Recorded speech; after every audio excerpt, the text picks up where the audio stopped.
সময়ের মধ্যে আমরা বায়োমেট্রিক ফেস রিকগনিশন মেশিন প্রত্যেকটি বিদ্যালয়ে আমরা দেব।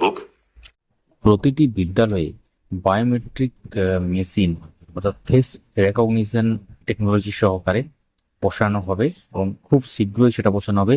এই নিয়ে আপনারা দেখলেন যে মাননীয় শিক্ষামন্ত্রী একটা ঘোষণা করলেন বা মন্তব্য করলেন। এখন এটা কতদিনে ইমপ্লিমেন্ট হয় সেটাই দেখার বিষয়, কারণ এর আগেও আমরা বিভিন্ন সময় বিভিন্ন রকম ব্যাপার লক্ষ্য করেছি, কিন্তু সেটা ইমপ্লিমেন্ট হতে হয়তো সময় লাগে। তো আপনারা কি মনে করেন এটা বসালে কেমন হবে? এবং মূল্যর মতামত অবশ্যই কমেন্টে জানাবেন। ফেস রেকগনিশন একটা টেকনোলজি যেটা বায়োমেট্রিকের মধ্যে পড়ছে, ফিঙ্গারপ্রিন্টও কিন্তু বায়োমেট্রিকের মধ্যে পড়ছে।